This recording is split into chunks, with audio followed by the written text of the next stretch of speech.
Oke, Assalamualaikum warahmatullahi wabarakatuh. Teman-teman, jumpa lagi dengan saya, Robi. Selamat datang di YouTube channel saya. Nah, pembahasan di konten saya kali ini adalah submit jurnal untuk syarat sidang skripsi ataupun kelulusan bagi mahasiswa. Nah, sebenarnya secara konsep saya tidak membahas bagaimana membuat jurnalnya, tetapi karena pengalaman saya sebagai pengelola jurnal dan ada beberapa artikel jurnal yang masuk ke OJS kami, dan itu kebanyakan dari mahasiswa. Nah, mahasiswa belum tahu apa itu jurnal dan hal-hal yang lain untuk submit jurnalnya. Nah, saya akan coba jelaskan biar teman-teman mahasiswa nggak salah kaprah. Silahkan disimak videonya.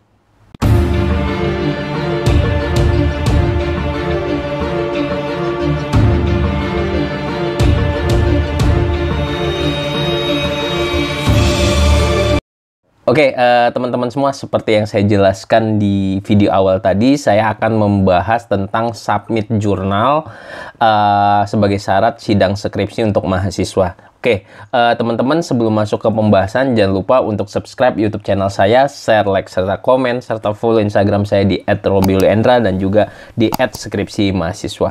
Oke, teman-teman, mungkin setahun ke belakang ini untuk mensubmit jurnal itu tidak hanya di kalangan peneliti maupun dosen, tetapi sudah merambah ke mahasiswa.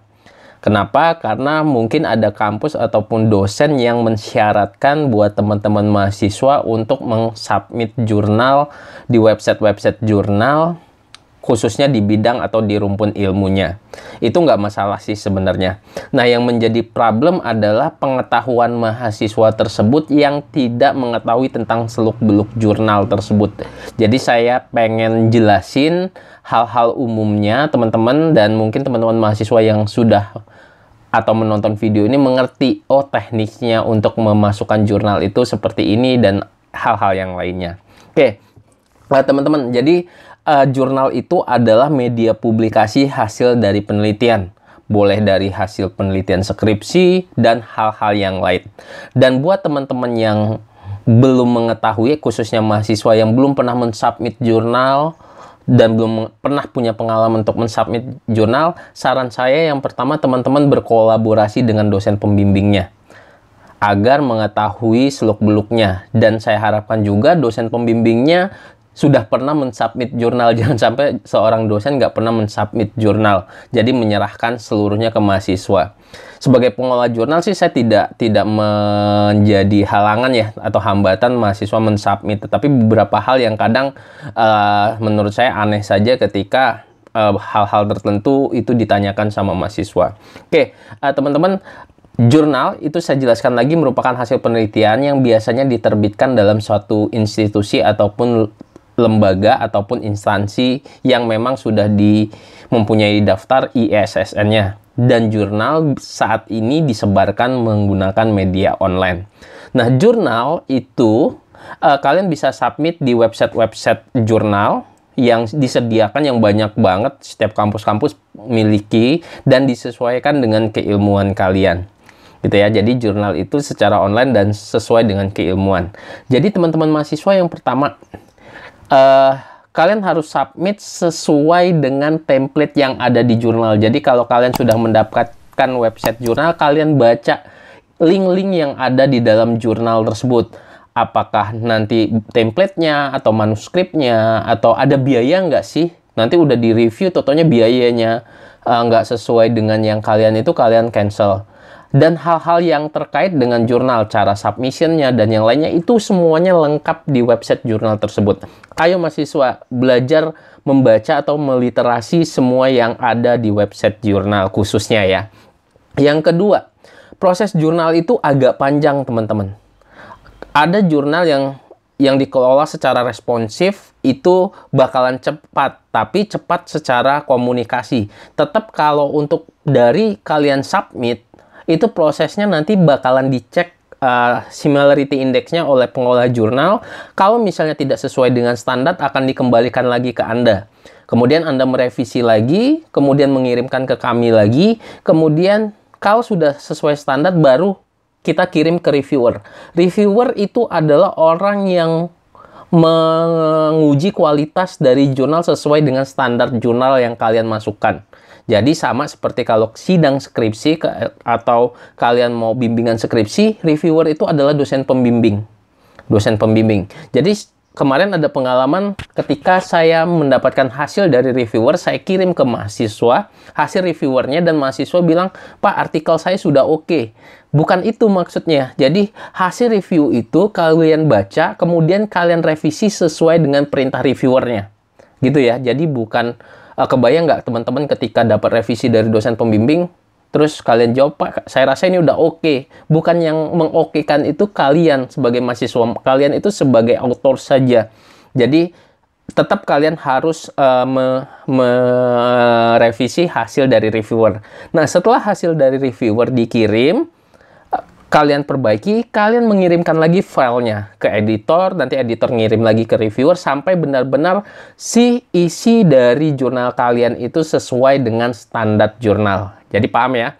Jadi kalau untuk strukturnya atau bagaimana alur kerjanya jurnal, kalian submit, kita cek Turnitin, kemudian di-review, kembalikan lagi ke editor, editor mengirimkan lagi ke mahasiswa, dan ketika mahasiswa sudah oke, masuk ke editing dan layouting, kemudian ada proofreader, dan terakhir publikasi. Nah, tahapnya itu bisa memakan waktu berbulan-bulan. Nah, karena kurangnya pengetahuan mahasiswa, ada yang menanya, sebelum submit, nge-WA saya, "Pak, ini kira-kira terbitnya kapan?" Saya sebagai pengelola jurnal kadang bingung. Yang penting kata saya, submit saja terlebih dahulu. Karena kalau kalian tanya seperti itu, kalian harus tahu kualitas dari paper yang kalian masukkan. Kualitasnya seperti apa? Coba diskusikan dengan dosen pembimbingnya. Atau kalian masuk ke website jurnal tersebut, kalian baca-baca artikel-artikel jurnal yang sudah dipublikasi. Kira-kira seperti itu apa enggak isinya? Kadang mahasiswa nggak ngerti buat jurnal. Dia buat pendahuluannya sedikit, nggak ada referensi, nggak ada citasi, nggak ada metode, nggak ada hasil. Dia langsung tanya kapan bisa terbit. Gitu ya. Nah, itu yang jadi masalah, teman-teman. Saya tidak menyalahkan mahasiswa, tetapi ketika kalian mau mengupload atau submit jurnal, sebaiknya kolaborasi dengan dosen pembimbing. Nah, selanjutnya ada lagi pertanyaan dari mahasiswa. Setelah diterima, itu kan ada tahap lain, editing, layouting, dan seterusnya. Mahasiswa ini tanya ke saya, "Pak, saya minta file yang sudah diedit." Come on, teman-teman. Kalian bukan mengejar-ngejar pengolah jurnal.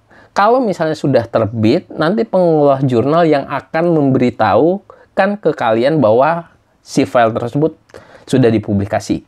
Oke? Jadi bukan teman-teman yang ngejar-ngejar.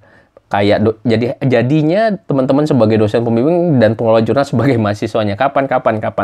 Itu tidak ditanyakan. Kalian bisa lihat setiap progresnya itu di website yang sudah kalian daftarkan akunnya. Walaupun misalnya di jurnal itu ada kontak personnya, tetap teman-teman bisa melihat prosesnya dari reviewer, kemudian editing, proofreader, dan seterusnya itu di websitenya.